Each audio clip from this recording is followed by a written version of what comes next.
చేస్తున్నారు. కానీ అసలు ఎందుకు ఇదంతా? మనం గత ప్రభుత్వంలో అధికారంలో ఉన్నప్పుడు ఎలక్షన్స్ టైంలో చూసాం. నీదానాద కుప్పంలో వైనాడ్ కుప్పం అని అటుపక్క వైనాడ్ పులివెందుల అని టీడీపీ నాయకులు చేస్తున్నటువంటి విమర్శలు చూసాం. సో ఇప్పుడు పులివెందుల నీదానాద అన్నట్లుంది పరిస్థితి. ఒక జెడ్పీటీసీ ఉప ఎన్నిక స్టేట్ వైడ్ ఇష్యూగా మారింది. ఏడాది టర్మ్ కూడా లేని జెడ్పీటీసీ స్థానం ఉప ఎన్నిక అసెంబ్లీ సమరాన్ని తలపిస్తోంది. సిట్టింగ్ వైసీపీ రూరల్ టీడీపీ అంతగా ఫోకస్ పెట్టడానికి సర్వశక్తులు ఓడడానికి కారణం ఏంటి? ఇక్కడ ఒక ఇంట్రెస్టింగ్ పాయింట్ తెరపైకి వస్తోంది. టీడీపీ అధినేత చంద్రబాబు నాయుడు ప్రాతినిధ్యం వహిస్తున్న కుప్పంను తాను సీఎంగా ఉన్నప్పుడు టార్గెట్ చేశారు జగన్మోహన్ రెడ్డి. లోకల్ బాడీ ఎన్నికల్లో నాడు సత్తా చాటారనే చెప్పాలి. ఇప్పుడు అధికారం టీడీపీ చేతిలో ఉంది. జెడ్పీటీసీ బైపోల్ రూపంలో వచ్చిన అవకాశాన్ని టీడీపీ అందిపుచ్చుకుంటుంది అనుకోవచ్చు. అసెంబ్లీ ఎన్నికల్లో జగన్ కు మెజార్టీ తగ్గిన నేపథ్యంలో వైఎస్ కుటుంబానికి కంచుకోటగా అంటున్నటువంటి పులివెందులలో పసుపు జెండా ఎగరవేసేందుకు రైట్ టైం గా టీడీపీ భావించిందా? ఒంటిమిట్టలో కూడా జెడ్పీటీసీ ఉప ఎన్నిక జరుగుతున్నా పులివెందుల వైపే అందరి ఫోకస్ కు కారణం ఇదేనా?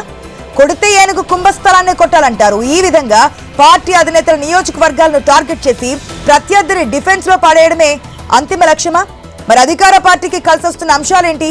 పులివెందులలో వైసీపీ పట్టు నిలబెట్టుకుంటుందా? ప్రచారం నుంచి ఇవాటి వరకు జరుగుతున్న గొడవలకు కారకులెవరు? ప్రజలకు ఏం మెసేజ్ ఇస్తున్నట్లు?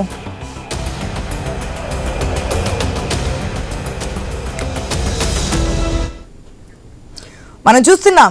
సాధారణంగా సార్వత్రిక ఎన్నికలు జరుగుతున్నప్పుడు 175 నియోజకవర్గాల జరుగుతున్నప్పుడు ఇటువంటి ఇంట్రెస్టింగ్ గా లేదంటే ఉద్రిక్త పరిస్థితులు కనిపిస్తుంటాయి. జెడ్పీటీసీ బైపోల్ జరుగుతుంది. జెడ్పీటీసీ స్థానానికి సంబంధించి బైపోల్ ఉప ఎన్నిక జరుగుతోంది.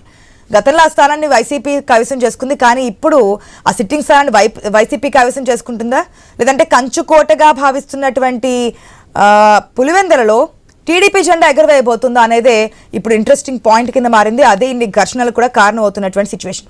అసలు ఎందుకు ఈ యొక్క కల్చర్ ఎందుకు తీసుకొస్తున్నారు? దీనివల్ల జరిగేదేంటి?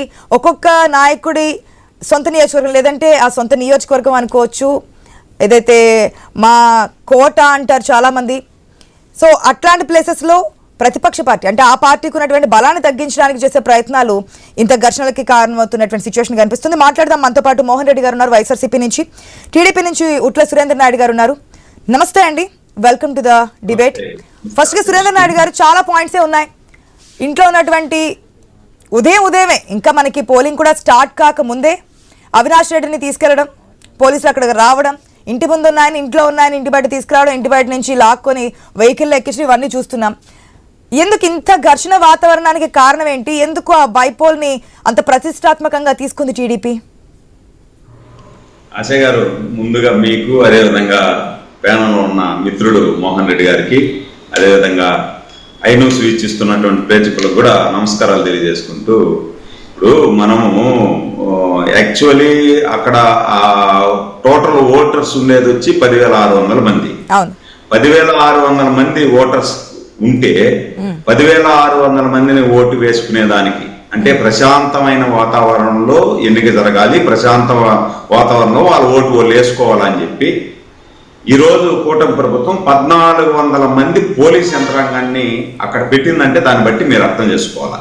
అంటే వాస్తవంగా మేము అవకతవకలకు పాడుపడాలి, లేదంటే అధికార యంత్రాంగాన్ని ఉపయోగించాలా, లేకపోతే ఇంకేదన్నా ప్రెజర్ను ఉపయోగించాలి అనుకుంటే 2 రోజులకు ముందే వీళ్ళందరినీ అరెస్ట్ చేసేసి ఉంటాం. గత ప్రభుత్వంలో వాళ్ళు ఏ విధంగా తెలుగుదేశం పార్టీని అణసివేసేయాలని చెప్పి ఏదో ఒక విధంగా ఎవరిని కూడా బూతుల కాడికి కూడా రానికుండా చేసిన సందర్భాలు మనం చూసాం. ఈరోజు మేము ఆ విధంగా చూడటంలా ప్రశాంత వాతావరణంలో వాళ్ళ పార్టీకి వాళ్ళు ఓటును అడుక్కోవాలి. ఓటరు అంతిమంగా వాళ్ళ ఓటు ఎవరికి వేస్తారో వాళ్ళు ఎందుకంటే 2 చేతులు కలిస్తేనే చెప్పట్లు. అక్కడ 2 పార్టీల నాయకులు ఘర్షణ చేసుకుంటారు. అటువంటి వాతావరణం మడపంపల్లిలో టీడీపీ కార్యకర్తలు బారికేడ్లు తొలగించి మరీ వెళ్తున్నటువంటి సిచ్యువేషన్ కాదు ఆశయ్ గారు. ఇప్పుడు మేము అధికారంలో ఉంది కూటమి ప్రభుత్వం. కూటమి ప్రభుత్వం అధికారంలో ఉన్నప్పుడు నిజంగా ఆ జెడ్పీటీసీ మేము కైవసం చేసుకోవాలి, వీళ్ళని ఎక్కడికక్కడ అణసివేసేయాలనుకుంటే మాకు ఏదైనా పెద్ద సమస్య 2 నిమిషాలే కదా. ఏం చేస్తారు వాళ్ళలాగా కాదు సురేంద్ర నాయుడు గారు, ఏం చేస్తారు? 2 నిమిషాలు 2 నిమిషాలు ఏం చేయగలరు?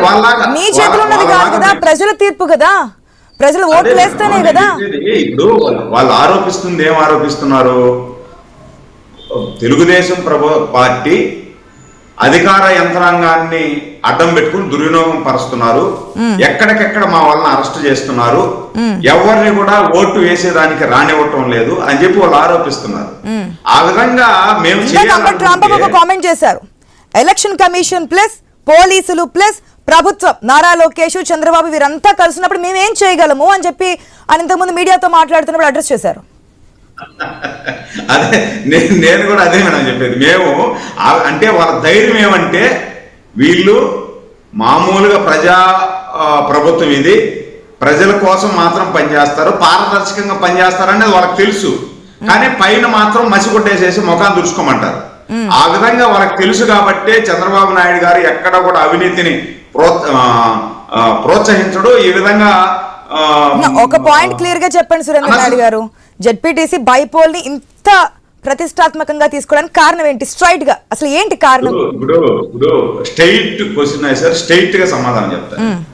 ఇప్పుడు దాదాపు జగన్మోహన్ రెడ్డే కాదు, దానికి ముందు కూడా రాజశేఖర్ రెడ్డి గారి కాలం నుండి అక్కడ ఉన్నటువంటి ఓటర్లందరినీ కూడా భయభ్రాంతులు చేసి ఓటు వేసుకునేదాన్ని కూడా రానికుండా చేసి అక్కడ సీనీ చెట్లు మాత్రమే నరకాలి, బాంబులు మాత్రమే చుట్టాలి, ఒక నాయకుడు వెనకంటే మాత్రమే మీరందరూ తిరగాలి, మీకు ఉద్యోగాలు చేసే హక్కు లేదు, మీకు స్వేచ్ఛాయుతంగా ఓటు వేసుకునే హక్కు లేదు అని చెప్పి దాదాపు 40-45 సంవత్సరాల నుండి వాళ్ళ నియోజకవర్గంలో ఎవరిని బయట రానివ్వడం.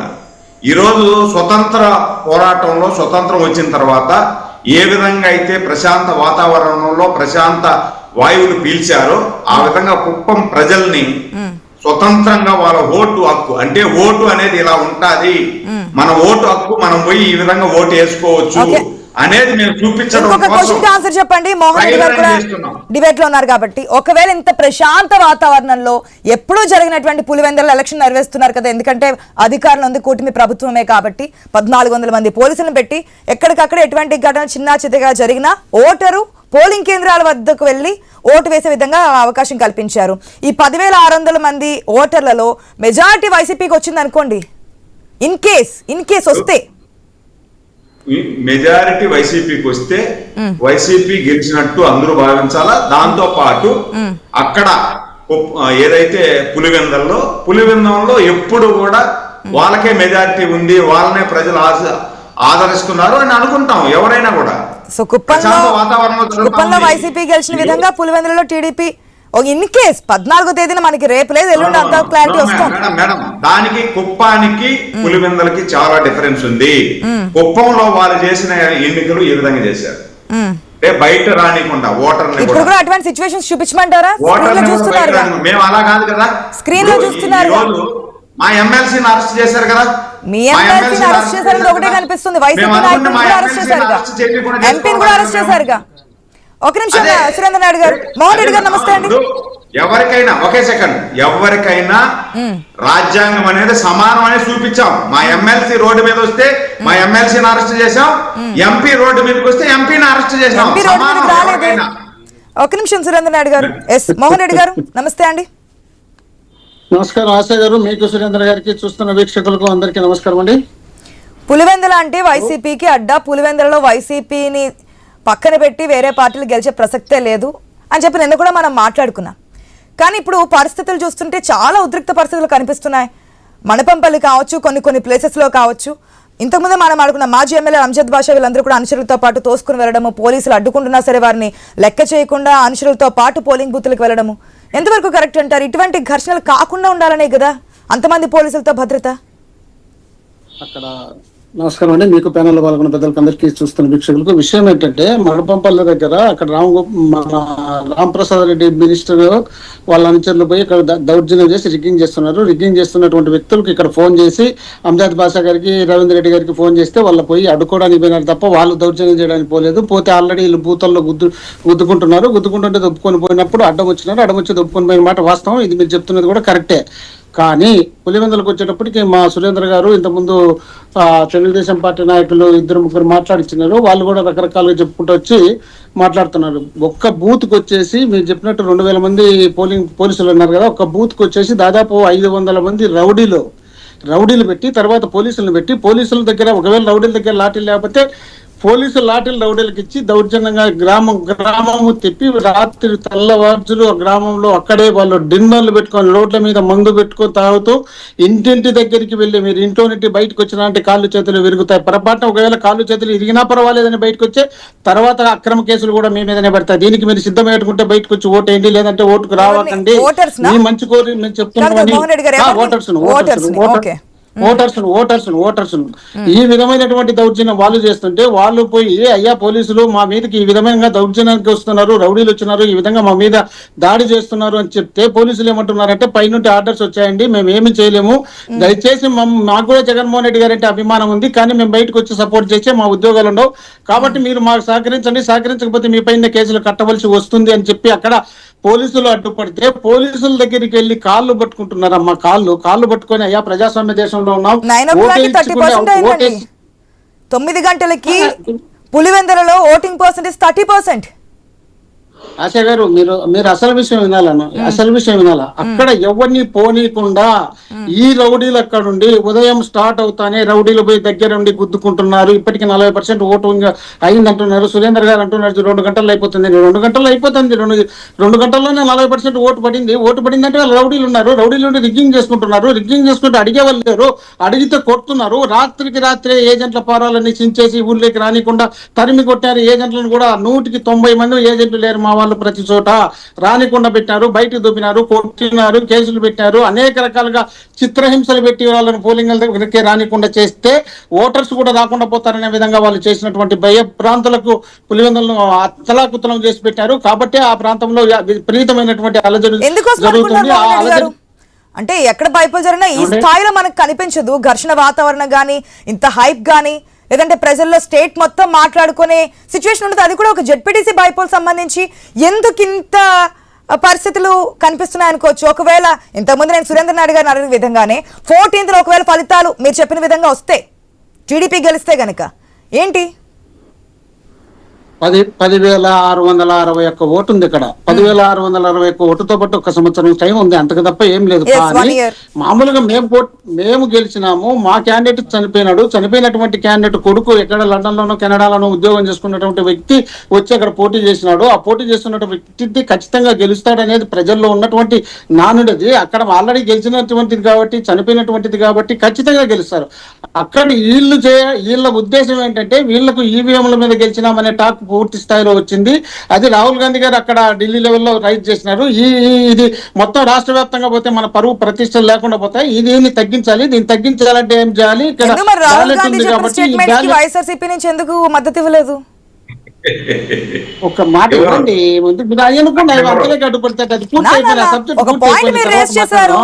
మనం మాట్లాడే రాహుల్ గాంధీ మీ గురించే మాట్లాడుతున్నారు అనుకున్నప్పుడు, ఈవీఎం ట్యాంపరింగ్ అయ్యా ఇవన్నీ జరుగుతున్నాయి అనుకున్నప్పుడు మరి ఎందుకు సపోర్ట్ చేయలేదు? అశయ్ గారు కొంచెం ముక్కుతో ఇచ్చిపెడతారా కొద్దిసేపు? నన్ను మాట్లాడారు మోహన్ రెడ్డి గారు. అవునమ్మా, నేను 2 నిమిషాలు మాట్లాడలేదు. ఇప్పుడు వాళ్ళు అర్ధగంట సేపు ఇంతకుముందు వేరే వాళ్ళతో ఇద్దరితో మాట్లాడుతున్నారు. ఇక్కడ కొద్దిసేపు ఆగి ఎందుకు నువ్వు డిస్టర్బ్ చేస్తావు? కొద్దిసేపు ఆగి ఎందుకు నష్టమే చెప్తున్నా లేక అడ్డం మాట్లాడుతున్నా? సురేందర్ నాయుడు గారు మాట్లాడినప్పుడు కూడా మధ్యలో ఇంటరాప్ట్ చేశాను, క్వశ్చన్ చేశాను. మీరు మాట్లాడుతున్నప్పుడు కూడా పాయింట్ వస్తే మధ్యలో ఇంటరాప్ట్ చేసి క్వశ్చన్ చేస్తాము. మేము మాట్లాడినప్పుడు మీరు వదిలేసేయండి ఎంతసేపు అయినా. అయిపోయిన తర్వాత ఆ సబ్జెక్ట్ అయిపోయిన తర్వాత మీకు డౌట్ ఉంటే అడగండి, మేము వద్దని చెప్పాలా? మధ్యలో ఎందుకు ఆపుతారు? రాహుల్ గాంధీకి మేము సపోర్ట్ కాదు. రాహుల్ గాంధీ కన్నా మేమే ముందు కంప్లైంట్ చేసినాం. మేమే ముందు ఈవీ ప్యాట్ ఎంచమని చెప్పి మేము చెప్పిన ఆయన మాకు చెప్పేది. మేము ఆ విషయం చెప్తున్నాము. ఆ విషయం చెప్పిన రాహుల్ గాంధీ ఒక జాతీయ నాయకుడు కాబట్టి, జాతీయ లెవెల్లో జాతీయ లెవెల్లో జరిగినప్పుడు ఇదే రైజ్ అవుతుంది కాబట్టి, రైజ్ అయితే అల్లరి అవుతుంది కాబట్టి, అల్లరి కాకుండా ఉండాలనే ఉద్దేశంలో భాగంగా ఇది ఒక భాగం అయితే, జగన్మోహన్ రెడ్డి గారు ఎక్కడన్నా ఏదైనా క్యాంప్ పెట్టుకుని ధర్నాలకు రాస్తారోకలకి ఎక్కడికన్నా వెళ్తున్నాడంటే లేదా ఏదైనా ఒక మా కార్యకర్తల మీద దాడులు చేసో వాళ్ళని చంపానో వాళ్ళ కుటుంబ సభ్యులను రేపులు చేశానో అక్కడ చూడడానికి జగన్మోహన్ రెడ్డి గారికి వెళ్తే కిలోమీటర్లు జనాలు వచ్చి స్వాగతం పలుకుతుంటే దీన్ని చూసి భరించలేక దాన్ని చూసి సహించలేక ఈ రెండింటిని జామీన్ చేయాలంటే ఖచ్చితంగా పులివెందుల నియోజకవర్గంలోనే మేము జెడ్పీటీసీ గెలిచినాం చూడండి, నిజంగా మాకు ప్రజాదరణ ఉంది, మేము చేస్తున్నటువంటి పరిపాలన సక్రమంగా ఉంది అని చెప్పుకోవడానికి మాత్రమే వాళ్ళు చేస్తున్నారు తప్ప అక్కడ వాళ్ళు గెలిచాలని ఏ ఉద్దేశం లేదు. లేదంటే ఓటుకు 10,000 రూపాయలు ఇస్తున్నారు, ముక్కుపడకలు ఇస్తున్నారు, ఒక గ్రామాన్ని యూనిట్ గా తీసుకొని కొనేస్తున్నారమ్మా, ఒక గ్రామాన్ని యూనిట్ గా తీసుకొని కొనేస్తున్నారు. కొన్నా కూడా వాళ్ళు జనాలు ఓటేస్తారు. రాజశేఖర రెడ్డి గారి కుటుంబం మీద విపరీతమైనటువంటి అభిమానం ఉందనే ఆలోచనతో భాగంగానే వీళ్ళు భయపడిచ్చి ఎటు తిరిగి వీళ్ళు జగన్మోహన్ రెడ్డి నాయకత్వాన్ని బలపరుస్తారు. జగన్మోహన్ రెడ్డి చెప్పినటువంటి క్యాండిడేట్ గెలుస్తాడు, గెలవకుండా ఉండాలంటే ఎటు తిరిగి మనం ఆడ గెలిచాలంటే ఏం చేయాలా, ఏ విధంగా అయినా సరే గెలవాలనే ఉద్దేశంలో భాగంగా ఉదయం 6 గంటలకే అవినాష్ రెడ్డి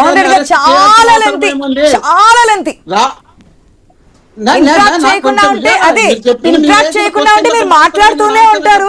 అది హాఫ్ అన్ అవర్ డిబేట్ లో అయ్యే పాయింట్ ఏం కాదు. మరి ఇప్పుడు ఉన్నటువంటి సిచ్యువేషన్స్ లో పులివెందుల్లో వైసీపీ గెలిచే ఛాన్స్ ఉందనుకోవచ్చా? ఆశా గారు మీరు చెప్పిన క్వశ్చన్లకు నేను ఆన్సర్ ఇస్తున్నా. వాళ్ళు గెలుస్తారా ఓడతారా అనేది పులివెందుల్లో వైసీపీ గెలిచే ఛాన్స్ ఉంది. ఎక్కడ గెలవనిస్తారు? ఓటు వేయనిచ్చే కదా గెలిచేది. మొత్తం ఆడిని రికింగ్ చేసుకుంటే గెలిచేది ఎక్కడ అవుతుంది? ఎక్కడ గెలుస్తారు మీరు చెప్పండి. నేను చెప్తాను కదా ముందే 40% ఓటు రౌడీలు పోలీసులు ఎన్నికల కమిషన్ కలిసి వేసుకున్నారు. ఇంకెక్కడ అవుతుంది? ఓటు వేయడానికి ఓటు వేయనిచ్చే కదా. ఓటు వేయడానికి పోతే కొడుతుంటే దారుణంగా తరిమి కొడుతుంటే కాళ్ళు పట్టుకుంటున్నారు. తల్లి తండ్రి ఓటీపీందయ్యా. ఈ ప్రజాస్వామ్య దేశంలో ఇంత దరిద్రంగా ఎక్కడా లేదు. కేవలం పులివెందుల్లోనే ఇట్లా జరుగుతుంది. పాకిస్తాన్ లో లేదు, లేక బీహార్ లో జరగల, ఏ రాష్ట్రంలో ఏ దేశంలో జరగల విధంగా ఆంధ్రప్రదేశ్ లో జరుగుతుంది. పరువు పోతుంది. ఆంధ్రప్రదేశ్ పరువు ఎన్నికల కమిషన్ ద్వారా ఇక్కడ పోయే పరిస్థితి తీసుకొస్తున్నారు. ఈ పరిస్థితి నుండి కాపాడాలని కాపాడుకుంటుంటే కాళ్ళతో తన్ని వెళ్ళిపోతున్నారు. ఇంతకన్నా దారుణమైనటువంటి పరిస్థితి ఇంకెక్కడుంది? వాళ్ళు ఏమంటున్నారు? తెలుగుదేశం పార్టీ నాయకులు గాని వాళ్ళు ఏమంటున్నారంటే మా ఎమ్మెల్సీని అరెస్ట్ చేసినాం కదా, ఎంపీ అవినాష్ రెడ్డిని అరెస్ట్ చేసే తప్పేంది అంటున్నారు. మరి అదే రవీందర్ బీటెక్ రవీందర్ ఎందుకు అరెస్ట్ చేయలేదు? బీటెక్ రవి ఆయనకు సంబంధం లేదా? ఆయన రౌడీజం చేయలేదా? ఆయన ఎమ్మెల్సీలు కొట్టని లేదా? ఆయన కార్యకర్తలు పాల్గొట్టలేదా? ఇన్ని చోట్ల ఇన్ని దాడులు చేయించినటువంటి బీటెక్ రవిని ఎందుకు అరెస్ట్ చేయలేదు? అదే విధంగా అవినాష్ రెడ్డి గారు ఏ దాడిలో అలాంటి వ్యక్తిని ఎందుకు అరెస్ట్ చేసినారో చెప్పండి. ఓకే, ఒక్క నిమిషం మోహన్ రెడ్డి గారు ప్లీజ్. ఆయన మాట్లాడతాను, నేను ఆయన క్వశ్చన్ చేస్తాను, ప్లీజ్ వెయిట్ చేయండి. ఆయన మాటలు మళ్ళీ ఇంటరప్ట్ అయితే సమయం కూడా లేదు, మనకు ఆన్సర్స్ కూడా రావు. సురేంద్రనాయుడు గారు అవునవును, కానీ మీ టైం మీరు సద్వినియోగం చేసుకున్నారు. ప్లీజ్ వెయిట్ అండి. సురేంద్రనాయుడు గారు, కానీ ఎక్కడో ఒక చోట అధికారం మీ చేతుల్లో ఉంది కాబట్టి ఈసారి పులివెందులలో టీడీపీ జెండా ఎగరవేయాలి అనే తాపత్రయంతో ముందుకు వెళ్తున్నారు అనేది అంటున్నటువంటి మాట, కనిపిస్తున్నటువంటి తీరు కూడా. మేడం ఆశా గారు, ఇప్పుడు తాపత్రయం మాకు ఎక్కడ లేదు. ఎందుకంటే పులివెందుల జడ్పీటీసీ గెలవకపోతే ఒకవేళ ఓడిపోతే మేమన్నా మా అధికారం కింద పడిపోతుందా? లేదు గెలిస్తే ఏమన్నా మా అధికారం ఇంకా పైకి వెళ్ళిపోతుందా? కింద పడేది లేదు, పైకి పోయేది లేదు. కానీ 45 సంవత్సరాల చరిత్రలో ఓటు అనేది ఎవరిని ఏమీకుండా చేసినటువంటి పాపాత్ములు. మేము ఓటు అనే దాన్ని మోహన్ రెడ్డి నువ్వు చాలాసేపు మాట్లాడావు, నేను అర్థం వల్ల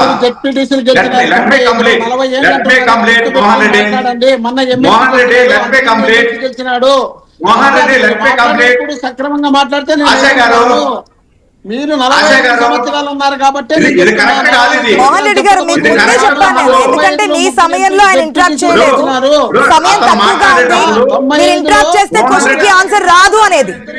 మోహన్ రెడ్డి గారు ప్లీజ్.